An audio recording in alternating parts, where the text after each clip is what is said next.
Hello everyone, welcome to Logical Fallacy. My name is Sean and welcome to another special video for you guys today.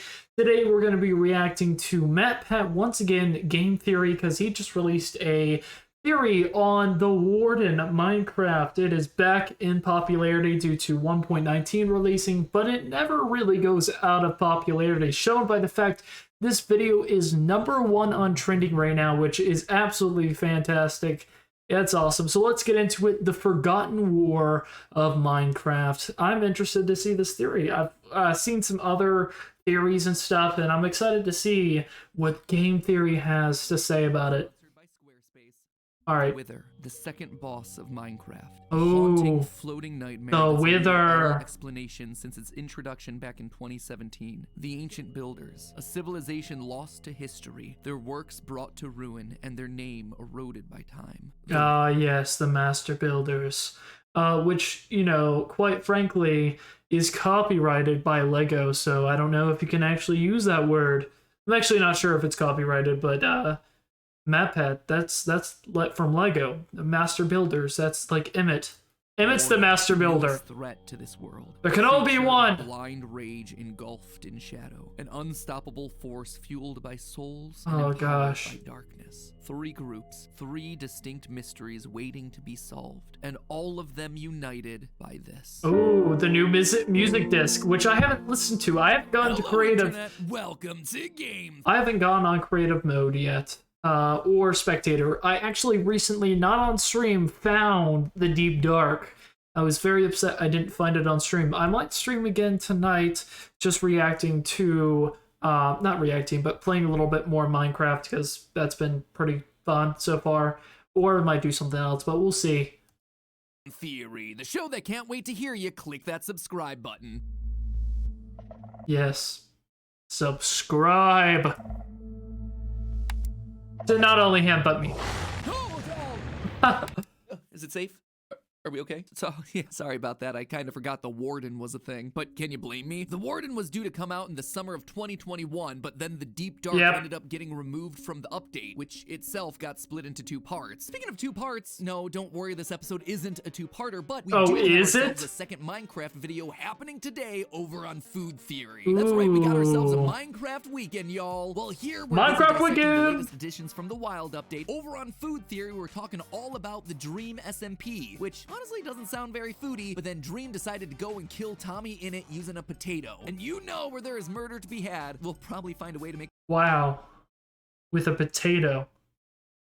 With a potato! a theory out of it. So head on over there for all your potato murder needs after you're done with this video, because first, we gotta finish talking about the Warden. As of this week, it has finally launched as part of the Wild update. Oh yeah, that's awesome. Not only have the mechanics of the Warden been refined, but they've added new blocks to the Deep Dark, new items, and oh yeah, we're also getting one of the coolest, most complex and interesting structures ever. It is so cool. The ancient cities. It looks so cool, guys. This is the thing that we've been theorizing about for years. Oh, victory has never felt so good. But you know what feels even better than being right? Having new lore. Oh yeah. Lore. That you don't just drop an entire underground city complete with giant burning portal frame into your game without considering what it's doing there from a story What's the perspective. portal And for? Similarly, you don't just introduce the single strongest mob to guard it without factoring in the rationale for placing it there. So our question is why? What does all of this mean for the secret story of Minecraft? How do these disparate parts wind up working together? Well, shockingly, not only is everything here connected, but all of it is also tied to one of the longest standing mysteries in the game, the Wither. Oh, the Wither. You actually need nice. one key item. An item that's been broken up and hidden throughout all of these updates. Something innocuous, something unsuspecting, a simple music disc. Oh yeah, music disc 11. So what is the story of the Deep Dark and how does it tie into the narrative that we've been building over the last 3 years? Strap in, friends, because today we're diving in deep to tap into the darkest lore of Minecraft. Oh First, yeah, deep dark lore. Was originally announced in 2020, we understood the basics. A Skulk sensor reacts to noise, and when it does, it alerts a fearsome monster known as the Warden to your exact location. 2 hits later, you dead, son. But now we have more details, and what we've learned is disturbing, to say the least. A new block called the Skulk Catalyst basically takes in energy to transform the blocks around it into other Skulk blocks. That's how this creature nature is Oh, gosh. spread, but it begs the question, what energy is it using to convert these regular blocks? Souls! Well, this ain't your grandma's moss blocks that you can just bone meal around, my friends. These things take something a bit more potent than that. The souls of the living. You see, if a mob dies within 8 blocks of the catalyst, the mob won't drop XP orbs. Instead, souls appear above the catalyst, at which point the Skulk spreads to new blocks. Oh, wow. Where have we seen souls in relation to this update before? Oh yeah, the Warden. In the middle of its chest, we have what look to be the faces of 3 trapped souls. Yep. Now, in our last theory, we speculated Yeah, that was the one with Dream. a combination of Skulk and souls in order to protect the underground cities. However, I'm not so sure anymore. Back in 2020, we got this tweet from 1.19 developer Brandon Pierce, which says, quote, "You could definitely argue that the Skulk in general is sentient." Now, we just talked about how when a mob dies, Sentient it blocks! creates new Skulk blocks. You just step on it and it's like, oh, ow!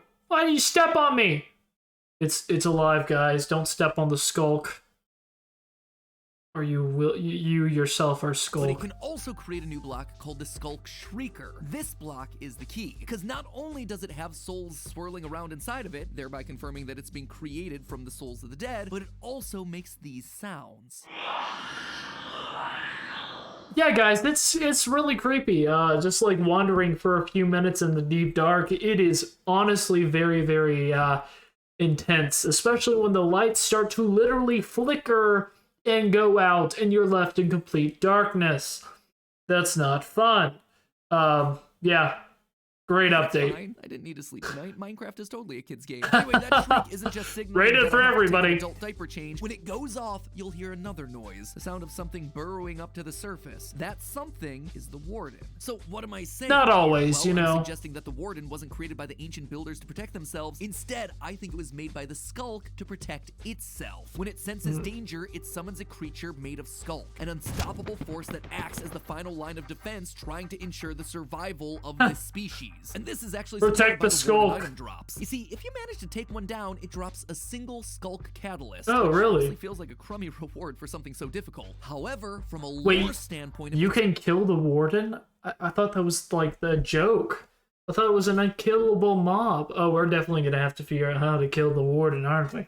perfect sense. If the Warden's primary objective is indeed the survival of the species, then in defeat, it would want to release a last-ditch attempt to keep the species alive, hence a single catalyst. But that still doesn't answer the major question, where did the Skulk come from in the first place? For that, we actually have to take a closer look at the new biome, the Deep Dark, and more importantly, those ancient cities. Once you enter the Deep Dark biome, you start to find these patches of Skulk blocks. If you follow these patches further down into the cave, eventually you'll find an ancient city, ruins covered in even more Skulk. Logic would dictate that since the concentration of Skulk is higher in the cities, this must be where it originated. And this seems to be correct. In the ancient cities, the hallways are covered in woolen carpets. That's an important detail. Yeah, since because the Skulk and Wardens the wool apparently blocks the Skulk sensors, which is pretty useful. So go down, start killing some sheep first, all right? are sound-based entities. They respond You to need your lots of steps. wool. And wouldn't you know, wool and carpet are the only blocks that don't activate the Skulk when they're walked on. This tells us that the inhabitants of the ancient city were clearly aware of the Warden, and they were trying to live their best alongside it. However, just because this seems to be where the Warden lives now doesn't mean that it's always been here. Right in the middle of the ancient cities is a massive structure made out of a new block called Reinforced Deep Slate, an immovable, indestructible block similar to the end portal frames. But that's not where the similarities end. In the game files, this big structure of reinforced deep slate is known as the city center. It's a pretty generic interesting. name, right? Doesn't really tell us all that much. However, there are smaller versions of that same city center dotted around, and in the game files, they're known as small portal statues. Oh. Now sure, Mojang has said for years that it isn't adding any new dimensions, but that's missing the point. Is I don't that think Mojang true? Is introducing a new dimension. I think they're introducing the idea of a new dimension as they continue to explain Minecraft's history. A history. Well, that's no good. If you're going to, put in the lore, you gotta actually release it, right?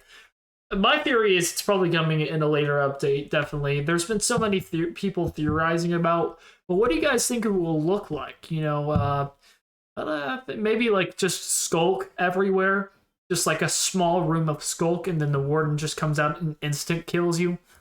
I don't know. That becomes a lot more clear thanks to one little item. Or should I say 9 little items that make up a bigger one? Disc number 5. Oh, That's it's right, ladies 5, and not gentlemen, 11. We've got Okay. ourselves a new numbered disc. And you know what that means? Sound-based storytelling. Oh, Before we can start piecing yeah. together the disc and the Get the spectrometer. 4, I've got to tell you about how you can start piecing together a great website, because this portion of today's episode is not going to be, you know, shown in my video, matpat. Not here to advertise for you. But hey, I mean, I do support you 100%. But if you'd like to go learn more about Squarespace, they aren't sponsoring my videos, so... You know, let's get to this part. Music, this one follows in the footsteps of discs 11 and 13, a sound effect-driven track that's designed to tell us a story in order to fill out the lore of what's going on here. The track starts off with the classic sound of static, like you'd expect from an old record player, but it begins to ramp up into a loud rumble, which is then immediately cut off, followed by what appears to be the speed-up of time. We'll hear these sorts of speed ramp effects a lot throughout the disc. The next set of sounds are ones that are familiar to anyone who knows discs 11 and 13. The sound of someone walking underground, this time on dripstone. You can tell based on the footsteps, using their frozen steel to light a fire while bats flutter through the cave.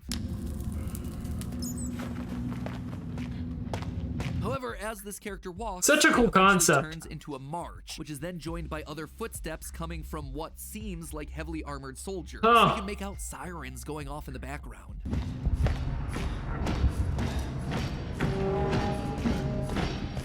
Ooh, that's interesting. Comes to an abrupt halt when something that sounds like a lever gets pulled. Now, I looked through a lot of Minecraft sounds, but there are a number of sounds in this track that I couldn't find exact matches for. It sounds like they've added extra sound effects to help build out the story. Like in this case, the sound of a lever is more like a switch being flicked, but in the track it feels much bigger, like a lever that's attached to a large mechanism. Because following that sound, we hear some creaking and the sound of wind rushing in, like a huge door that's oh wow, that's pretty cool.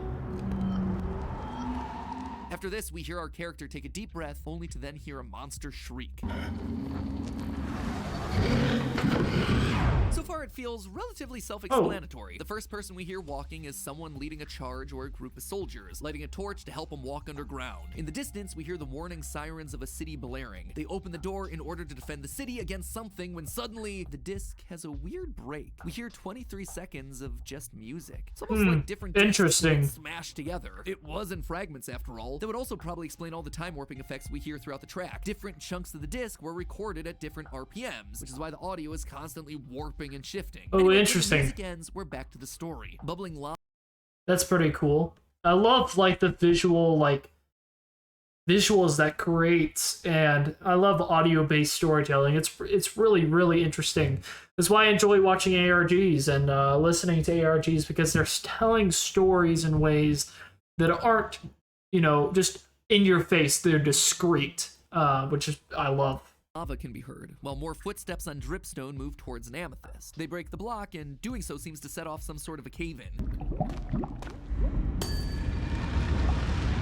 It's not really a sound I recognize, and the closest I could find were mood sounds from the nether wastelands, which would explain the lava, but not really the dripstone floor of the amethyst. Yeah. After the cave-in, we hear screeches off in the distance. Screeches of what appear to be phantoms.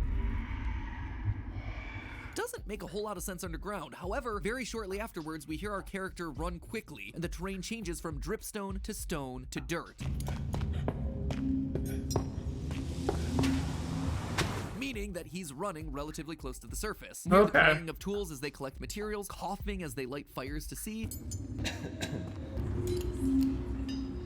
But he clearly sees something that causes him to run away quickly, only to then reveal another monster roar, which is again quickly distorted by the change of scene from the disc. Thuds are now heard in the background. This is a really long track. That's pretty interesting. Also, I wonder if the number of the disc has any significance out of 5. Who knows? Explosions distorted by the cave system. Our character places down sand, scrapes a metal tool against a stony object, and finally a mechanical noise is heard, all while eerie voices whisper in the background, similar to that of the Soul Sand valleys. But the explosions are getting more frequent, until eventually one bursts into the area.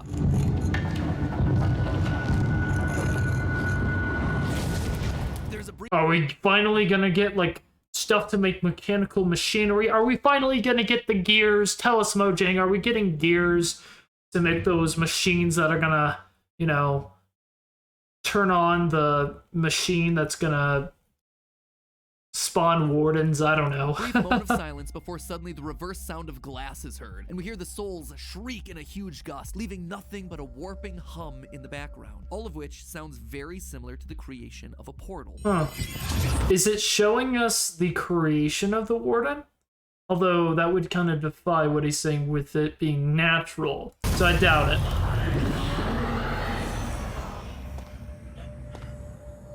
In that moment, our character takes a few steps towards the portal. We know this because the sound gets louder. Okay, so I think where he's going with this is basically like the Warden was from another world or portal, and that humans basically found a way to unlock that and unleash the Warden into the area. He places down dirt blocks to help him reach it, where we are then met with the sound of a Skulk sensor and the roar of a Warden.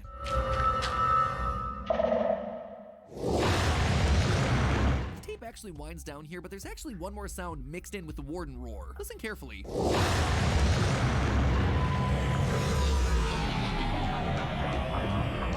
Catch it? The Warden roars, and it's closely followed by a slowed down death sound from one very specific mob, the Wither. Oh. So that's the breakdown of the disc from what I can hear, but thinking about the story fragments that we have, the question is, what does it mean? Well, let's actually talk about that last bit. A member of an ancient builder society, the same one that made these underground cities, is out caving, collecting precious materials, when all of a sudden he hears something out in the distance. He rushes to the surface, only to see the Wither floating there. This leads to the first section of the disc with the emergency sirens blaring. The Wither is on its way, so the city needs to mobilize its army to try and take it down. They take down the Wither. Get to a secure entrance. When they open the gates, it's clear that their worst fears have come true. The Wither has followed the colonists down into the depths. They can hear the Wither's explosions in the distance, getting closer and more frequent. Desperate for an escape, they rush to finish the new portal technology they've been working on. They've clearly built portals. Hey Jeff, you got the portal ready? Gotta jump in the portal, Jeff. Come on, Jeff, this is our life. They're depending on this. You know, guys, we gotta, you know, we're gonna have to be the ones now to make the portal, guys. Before, specifically to the Nether, where they I don't know. the properties Just being of soul dumb. sand. We know this because of the lanterns that are all around the ancient city. They begin to make the final touches to their portal. They make it out of a block that is so impenetrable not even the Wither can destroy it. This is gonna be their ticket out. They place soul sand underneath this new. The master builders are great at making portals. You know, pretty cool. It's pretty interesting, actually. Portal. I don't know. I think it's interesting what he's saying. Ancient cities. There are also still remnants of their experiments underneath the portal. Redstone circuits experimenting with powering blocks, how much power you can output with different objects, redirecting power. Ultimately, soul sand seems to be the most powerful source of energy. Combining all of these things together allows them to open the portal. The souls from the soul sand screaming as they're used to power it. At that moment, the Wither breaks through. The builder makes his way to the portal to escape, but it's not what they expect. From the portal comes the Warden, who destroys the Wither, but also brings the Skulk into this world. Yep. And so that is the story of Disc 5, the origins of the Warden. It's not an experiment gone wrong, it's a desperate escape attempt to the wrong place, which brings with it a new and deadly invasive species, the Skulk. But the thing is, Disc 5 isn't the end of our story, because how did the ancient builders go from here all the way to the end? Well, it may be slightly more speculative. Interesting. The Warden comes through the portal and kills the Wither. This wasn't the ancient builders' intent, but hey, worked out for them regardless. And so they worship the Warden as some kind of god. This is why there are candles all around the portal, along with the portal being shaped to look like the Warden. However, this blissful ignorance doesn't last forever. The ancient builders carry on with their lives, but doing so activates the new Skulk that's around, which eventually resummons the Warden. The Warden then goes on to kill many ancient builders, spreading the Skulk further. Those that do manage to survive try what they can to remain in the city that they've built. They put down carpets and wool to make. So basically, he's changing out his theory a little bit. Like, his original theory was that the Wither was what basically pushed them into the end. Now he's saying that the Wither died, and the Warden was the thing that pushed them into the end. So it's pretty interesting. I don't know. That they don't make I think it while works. walking around, but it's not enough. Even opening their chests sets the Skulk off, and so they're forced to leave the city. The few that remain decide, rather than building vast cities, to instead build one fortified fortress, the Stronghold, built with confusing hallways and winding staircases in order to give them the ability to outrun the Warden should the Skulk make its way to them. In these strongholds, they create the end portals and use them to escape from this unforgiving world, only to then get stuck on the other side. So there you have it, the origin of one of Minecraft's newest and most dangerous mobs. The Warden isn't a failed experiment, but rather an invasive species that came from another world. And while many are begging for a new dimension to be added to the game, Disc 5 serves as a warning of what happens when you open portals to mysterious— I don't listen to warnings. Give me my third dimension, okay? I need 3 dimensions. Please. Please, Mojang. Bring me some more dimensions. If the Warden is what popped out last I think that'd be pretty cool, actually. Wait, should we open it again? But hey, that's just a— Literally 2 shots of full netherite armor. Hardcore players. Wait, that's illegal. Oh my goodness. Well, you know, you gotta be careful, alright? You know, wait, that's illegal. A game theory. Alright. Thanks for watching. So that was his theory. Oh wow, that's pretty cool. That's awesome. Good theory. Good theory. I think that, you know, it follows, kind of like switches out a little bit of the characters from like what he originally thought, because new characters were just added. So that's pretty cool. I love that Mojang is like, you know, adding to the lore of Minecraft and everything. But overall, Minecraft's just in itself is one of the most satisfying games ever to play. It's just so satisfying to, like, you know, go and search and then randomly fall forever because, you know, the caves are so deep now, and then you land on some Skulk and the Warden just comes out and rips you apart. You know, I just love Minecraft. It's so peaceful, it's so chill, you know, it's awesome. Thank you guys so much for joining me for this reaction. I really appreciate it. And also, please subscribe, please, for me. Do it now, please. I'm waiting. Subscribe. Comment below and also like the video. Comment specifically what you guys think about this. Do you agree with what matpat's saying here? Or do you vehemently disagree with what his points are? And, you know, if you want to use my platform as a platform for yourself, that's what this is. This isn't a platform, it's a community, so go ahead and rant. I love reading your guys' rants, so go ahead, send me some rants about how you think matpat's right or wrong. So go ahead. And thank you guys so much for joining me. You guys have a great rest of your day. And I'll see you guys next time.